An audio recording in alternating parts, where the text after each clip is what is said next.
What car in 2021 would you build to make a new company succeed? For me, it's an SUV, and it's a dead giveaway because this is Genesis' best chance at succeeding not just in Australia, but in the global market. This is the 2022 Genesis GV70, and this thing is meant to be taking on household names like the Audi Q5, BMW X3, and Mercedes GLC.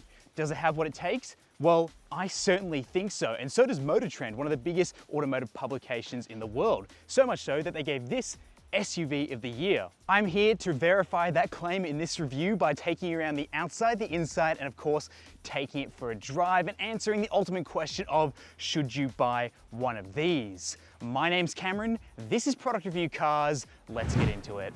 Now, please make sure you're subscribed so you don't miss out on any new content that we publish here, news and reviews at Product Review Cars. It certainly helps out the channel, and to show your support, hit that subscribe button down below. So the Genesis GV70 range starts off at around just over $73,000 drive away for the 2-litre turbocharged version of this car, but this one here is the 3.5-litre twin turbocharged sports SUV version, which is around $93,000 drive away. This is taking on key rivals like the Audi SQ5, the BMW X3 M40i, and the Mercedes GLC 43. And if you ask me, it's a pretty good bargain for a luxury sports SUV like this one. Now, I really like the exterior design of the GV70. Personally, I think it's got a nice blend of luxury and brawn to make it stand out, but it doesn't look like it's copying much else out on the market. It's taking the best sort of elements from them. Starting with the front grille, I think it's one of the best integrations of the Genesis big grille, and I love the badge, how it's placed up here on the bonnet and creates like a wake effect through the metal.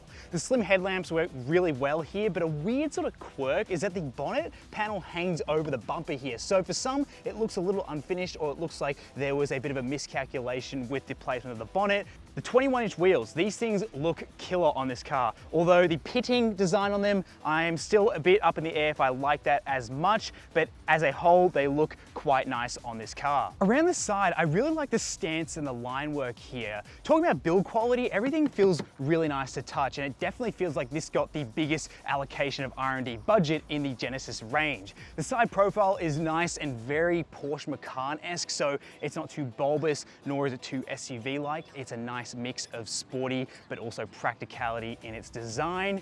I do like this line that runs all the way along here from the front. It is a cool design feature and very distinct for the GV70. And around back, the design really does come together. I love how these lights go so far back into the bodywork here. It looks quite nice. Again, very much with Genesis cars, I don't really love all the additional badging. I think just Genesis and GV70 looks great on its own, but at least this is a little hint for people who are about to get blasted off the line that this is the engine that this carries, and it's a potent car. So pick your battles when you see this badge at the back. The exhaust exits are kind of a cool touch here. They're very much like the Alfa Romeo Stelvios, where they're integrated into the rear bumper. And look, they're not the real exhaust exits, those are deeper down inside, and these don't necessarily make the absolute sporty noise that you might be chasing if you are used to the likes of the SQ5 or even the Mercedes GLC 43.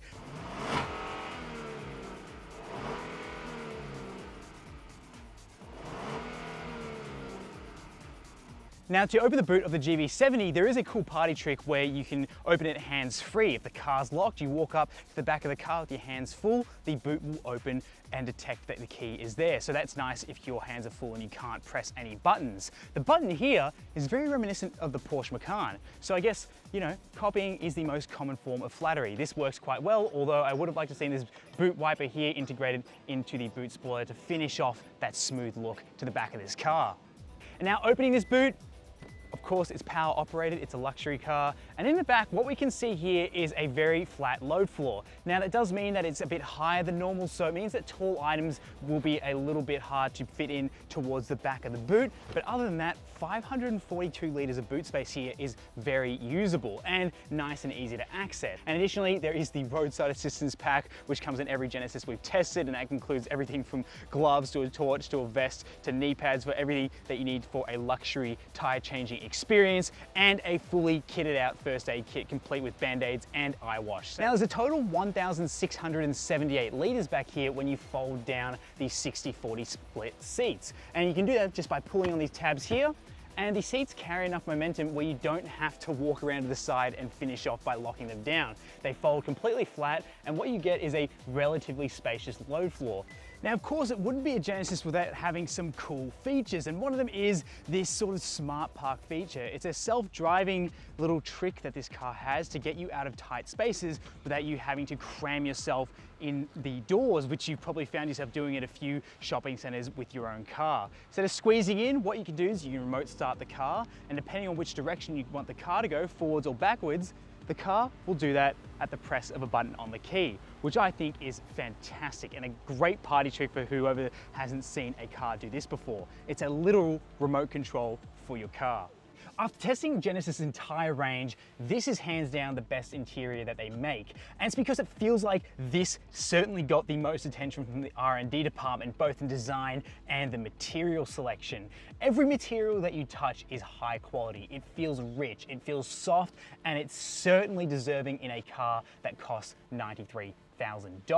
The only thing I don't like in the materials department are these plastic paddles. Apart from that, everything in here far exceeded my expectations. The finish is high quality, everything looks accurately done, especially the stitching, and it just feels like I'm sitting in a proper luxury SUV. Now, talking about the tech, this 14-inch display up here is certainly at home in a car that is being made in 2021. It looks cracking, and it's one of those few exceptions that I would make for having a screen that's stuck so high up on the dash. It's really easy to use and far easier to touch and use than it was in the GV80 because it was so far back in that car. Here it's brought closer and it's very responsive, it's clear in its quality, and also the colors are rich and the black points are accurate. It is a fantastic display to have right in the middle of the car.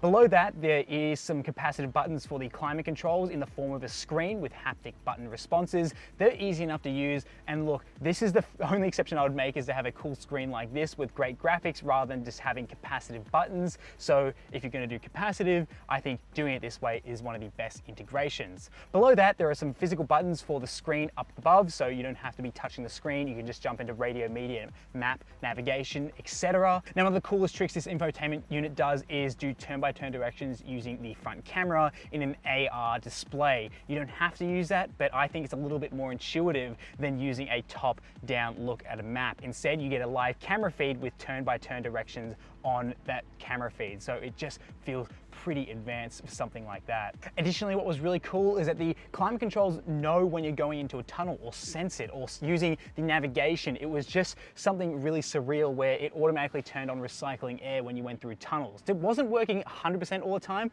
but I thought that was a really cool little quirk and, you know, a great feature as well. Now, the center console design is one of my favorites. It's got this driver-centric design. Yes, there are two rotary knobs, which I wasn't a big fan of to start off with, but muscle memory kicked in and I eventually learned that this is the gear selector and this is for the media.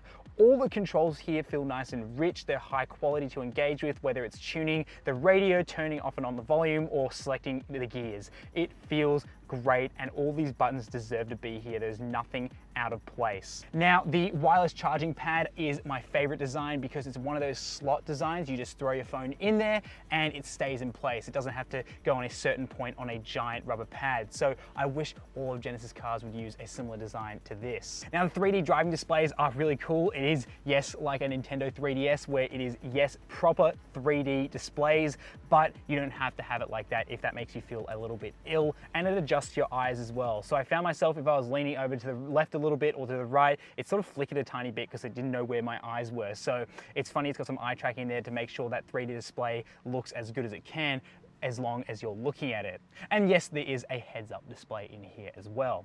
Love the aluminium pedals, especially the flat bottom placement for the accelerator. That's great, love that. And to top it all off, these seats are just so comfortable. They've got great bolstering, they adjust when you go into sport or between comfort, which is a cool little touch. They hug you or relax and give you a bit more cushioning on your butt. And they also have a massaging function. So really, this interior is certainly fitting of a title of luxury SUV. This is certainly luxury at its best in this segment. Now look, in this mid-size luxury SUV segment, this is where you would see a lot of points deducted because they make room for all the passengers up the front, but at the back, the seats can sometimes be a little tight. That is not the case in the GV70. There's thoughtful cutouts in the front seat, so I have plenty of knee room, and thanks to the raised up seats, I have enough feet room to move my size 11 feet underneath the seat in front of me. And really the outer two passengers get it the best because they have heated seats and you can easily adjust the climate controls in the middle. And what's cool is that there is 2 USBs, so for a family of 4 or if you're carrying 4 passengers, this is certainly the most luxurious way to do it in this segment. There's window shades along here which are nice and easy to use and operate, which gives you a bit more privacy in the back. Middle seat passengers do get it the worst though, because there is a sizable transmission and exhaust tunnel, but it's not unusable. I can place my feet up here and I still have plenty of knee room, but I probably will be playing footsies with the outer passengers. So it's a good jump seat, but not something I'd use for long trips. Now the GV80's 3.5 litre twin turbo V6 petrol engine makes do with 279 kilowatts and 530 newton meters of torque. For any people who are concerned about horsepower, it's around 370 horsepower equivalent. So it is a quick car, but it's not really up at that 400 horsepower mark to make it a blisteringly quick car. This thing has plenty of power for the family SUV experience, and you know what? I have really enjoyed driving this. I first experienced this motor in the G80 and loved it, although that was a big, heavy car. And that motor did a great job of making that car feel fast, but nonetheless, it wasn't taken fully advantage of in that car because of the weight.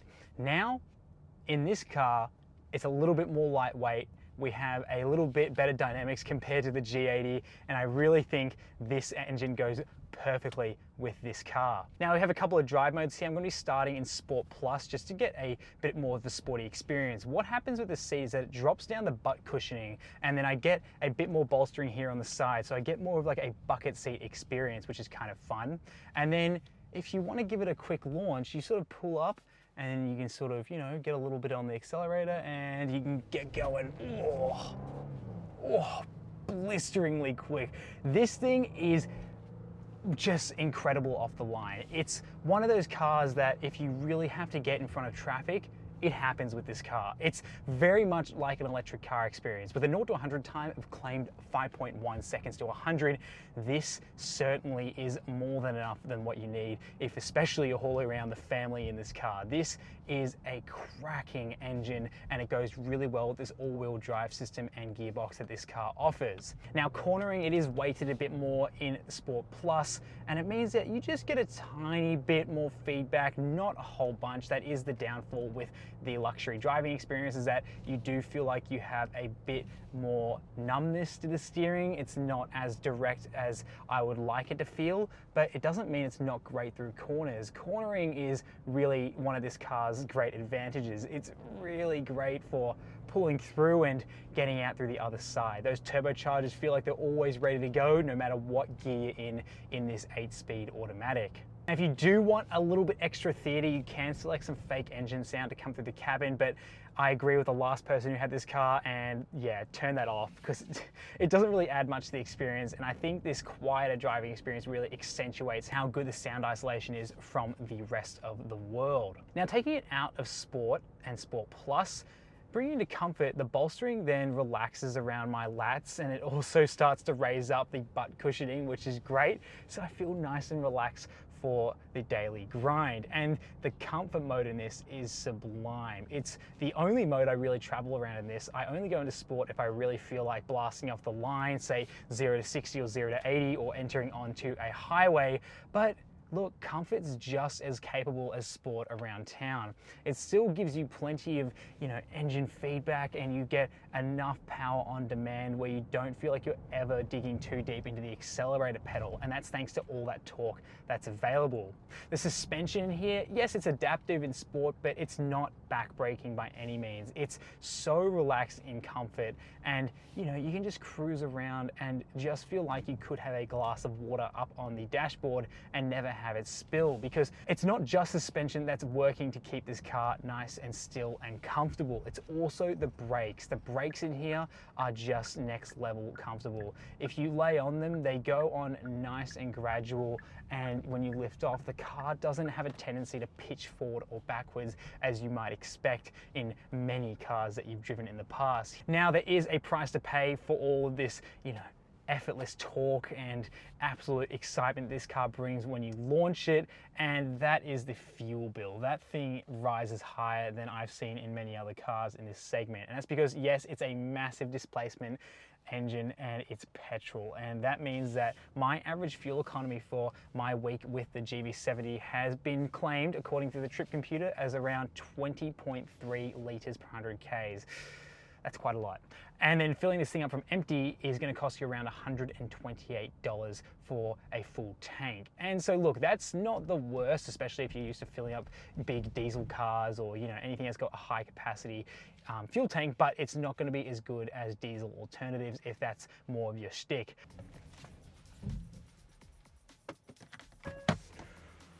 Oh my gosh, this car has gone above and beyond to impress me here. I can clearly see why this won Motortrend's SUV of the Year competition. This thing really is in a league of its own. And that's because it's not trying to do what the competition is doing and offering a sports car experience packaged into an SUV. Instead, what you're getting is a Rolls-Royce-like or Bentley-like experience in the form of this SUV.